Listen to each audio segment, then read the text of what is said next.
আসসালামু আলাইকুম। আজকে আমরা দেখব বিএনসিসি ডাটাবেজে কিভাবে রেজিস্ট্রেশন করতে হয়। তো আমাদের সবারই ফোন অথবা ডেস্কটপ বা কম্পিউটার থাকে। সেখান থেকে আমরা সর্বপ্রথম গুগলে যাব। গুগলে যেয়ে লিখব বিএনসিসি ইনফো। বিএনসিসি ইনফো লিখলে সর্বপ্রথম দেখব আমরা বিএনসিসি হোম বলে একটা ওয়েবসাইট আসছে। আমরা সেখানে ক্লিক করব।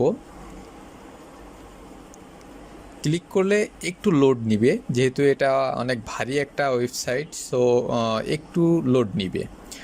লোড নেওয়ার পরে আমরা আস্তে আস্তে স্ক্রল করে নিচের দিকে আসবো। একটু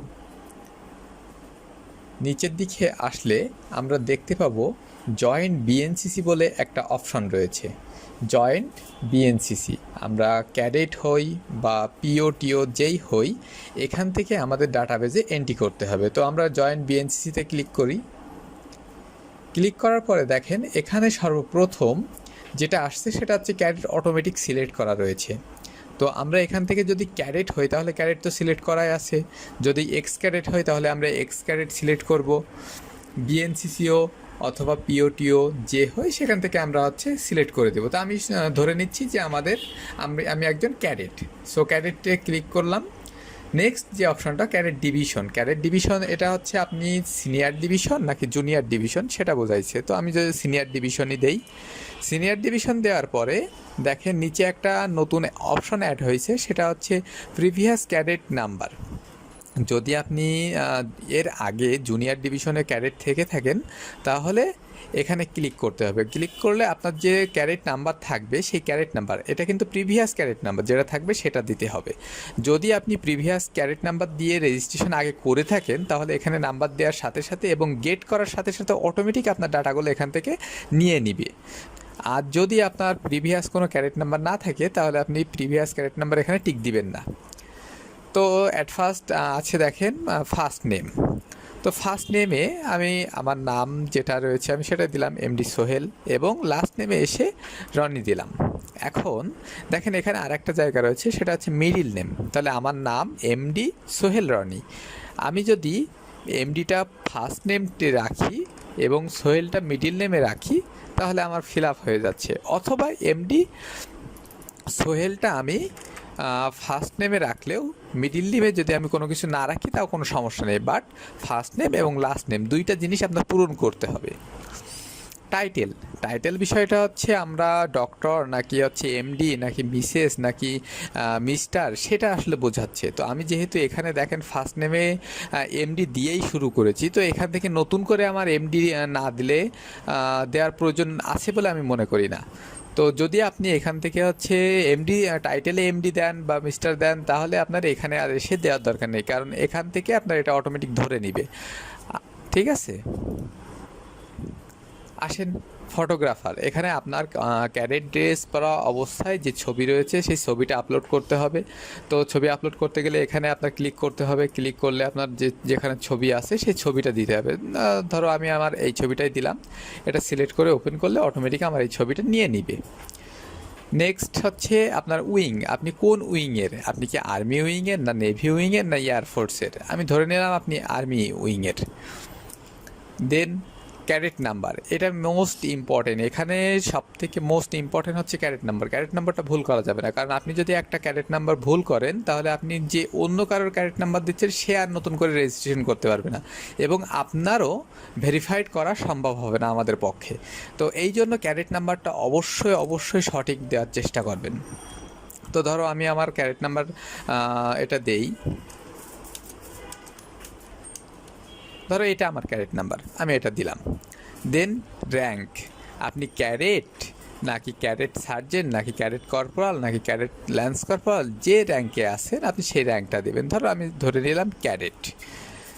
দেন এখান থেকে রেজিমেন্ট, আমরা সবাই জানি বিএনসিসির 5টা রেজিমেন্ট আছে, তার ভিতরে যে যে রেজিমেন্ট থেকে আপনি হচ্ছে রেজিমেন্টের আন্ডারে আছেন সেই রেজিমেন্টটা আপনার চুজ করে দেওয়া লাগবে।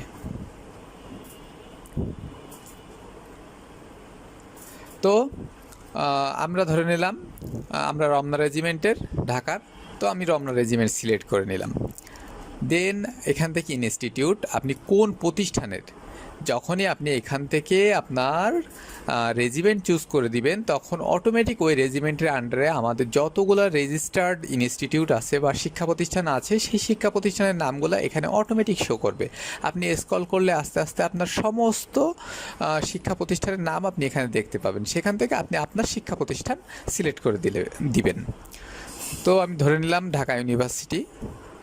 দেন জয়েন ডেট, এই জয়েন ডেটটা হচ্ছে আপনি বিএনসিসিতে কত তারিখে জয়েন্ট হয়েছেন, ভর্তি হয়েছেন, সেই ডেটটা এখান থেকে চুজ করে দেবেন। এখানে একটু দেখার বিষয় আছে, সেটা হচ্ছে আমরা আসলে সচরাচর যে ডেটে অভ্যস্ত সেটা হচ্ছে প্রথমে আমরা দিন দেই, তারপরে মাস দেই, তারপরে বছর দেই, কিন্তু এখানে একটু ডিফারেন্ট। এখানে সর্বপ্রথম আপনার জয়েন্টের মাসটা হবে, তারপরে হচ্ছে দিনটা হবে, তারপরে ইয়ার হবে, ঠিক আছে?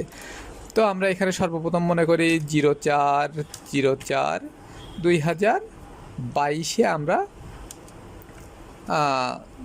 2022 আমরা ভর্তি হয়েছি। তো এখান থেকে আমি এটা দিয়ে দিলাম। দেন জেন্ডার, আমরা সবাই জানি আমরা ছেলে নাকি মেয়ে, যদি ছেলে হয় তাহলে মেল, মেয়ে হলে ফিমেল, তো আমি ধরে নিলাম মেল। তারপরে রক্তের গ্রুপ, আপনার যার যার যে রক্ত গ্রুপ সেটা আমরা সিলেক্ট করে দিবেন। দেন ইমেল অ্যাড্রেস, ইমেল অ্যাড্রেসটা মোস্ট ইম্পর্টেন্ট, কারণ আপনারা যদি আপনাদের নিজস্ব ইমেল অ্যাড্রেস না থাকে অথবা হচ্ছে বাবার বা মায়ের ইমেল অ্যাড্রেস না থাকে তাহলে একটা ইমেল অ্যাড্রেস খুলে নিতে হবে আপনার। কারণ আপনি মনে করতেছেন যে আপনার ফ্রেন্ড তার ইমেল অ্যাড্রেস দিয়ে রেজিস্ট্রেশন করছে, আমিও তার ইমেল অ্যাড্রেসটা দিয়েই হচ্ছে রেজিস্ট্রেশন করি। তো এই ভুলটা আপনারা কখনোই করবেন না, কারণ আপনারা যখনই এক ইমেল অ্যাড্রেস দিয়ে 2টা বা 3টা রেজিস্ট্রেশন করেন তখন ওই 2-3 জনের সবারই হচ্ছে ডাটাটা আমাদের ডিলিট করে দেওয়া লাগে অথবা আমরা ভেরিফাইড করতে পারি না। তো এই কারণে আপনারা অবশ্যই নিজের অথবা বাবার বা মায়ের পরিবারের যে কোনো একজনের হচ্ছে ইমেল অ্যাড্রেসটা এখানে বসাবেন। কখনো কোনো ফ্রেন্ডের বা যে ফ্রেন্ড তার ইমেল অ্যাড্রেস দিয়ে রেজিস্ট্রেশন করছে ওই ইমেল অ্যাড্রেস এখানে কখনোই ব্যবহার করবেন না। তো আমি এখানে আমার একটা ইমেল অ্যাড্রেস দিলাম। দেন এখানে হচ্ছে ন্যাশনালিটি বাংলাদেশি অবশ্যই হচ্ছে সিলেক্ট করাই থাকবে, এখানে কিছু করা লাগবে না। দেন আপনার মোবাইল নাম্বারটা দিতে হবে। এখন যাদের জুনিয়র ডিভিশনে আছি আমরা বা সিনিয়র ডিভিশনে অনেকের মোবাইল ইউজ করি না, সেক্ষেত্রে অবশ্যই বাবার বা মায়ের যে কোনো একজনের নিকট আত্মীয়র মোবাইল নাম্বার এখানে দেওয়া লাগবে, যে নাম্বারটা দিয়ে আমরা যে কোনো সময় আপনাদের সাথে যোগাযোগ করতে পারবো, এরকম একটা মোবাইল নাম্বার এখানে দেওয়া লাগবে। তো আমি ধরো এই নাম্বারটা দিলাম।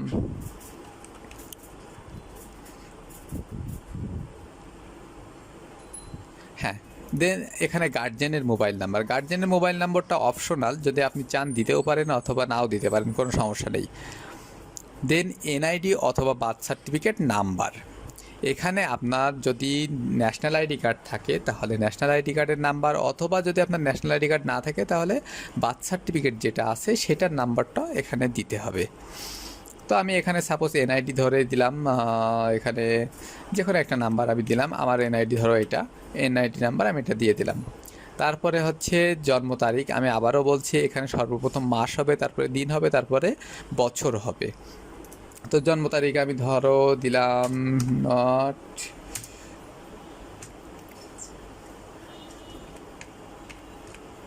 এটা দিলাম।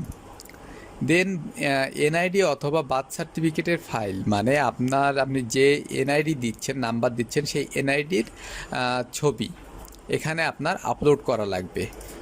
ধরো আমি এখান থেকে এই যে এনআইডি যে দিছি, এনআইডির হচ্ছে ছবিটা এখানে আমি আপলোড করে দিলাম। তারপরে আসেন অ্যাড্রেস, এখানে হচ্ছে পার্মানেন্ট অ্যাড্রেস এবং প্রেজেন্ট অ্যাড্রেস, দুইটা ডিফারেন্ট অ্যাড্রেস। এখানে আপনার যদি হচ্ছে পার্মানেন্ট অ্যাড্রেস বা প্রেজেন্ট অ্যাড্রেস সেম হয় তাহলে আপনি সেম দেবেন, যদি ডিফারেন্ট হয় তাহলে ডিফারেন্ট দিবেন।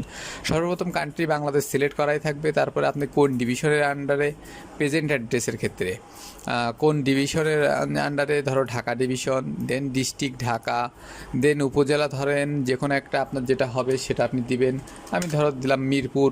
এবার আসেন সিটি, জিপ এবং স্টেট অ্যাড্রেস, এই তিনটা হচ্ছে অপশনাল, আপনি যদি দিতেও চান আপনি স্পেসিফিকভাবে দিতে পারেন অথবা নাও দিতে পারেন, কিন্তু এই যে আপনার কান্ট্রি, ডিভিশন এবং ডিস্ট্রিক্ট, উপজেলা, এইগুলো আপনার মাস্ট দেওয়া লাগবে। তো এগুলো অপশনালগুলো আমি আর দিলাম না। এখান থেকে আপনার হচ্ছে কান্ট্রি মানে প্রেজেন্ট অ্যাড্রেসেরও আমি সেমই দিলাম।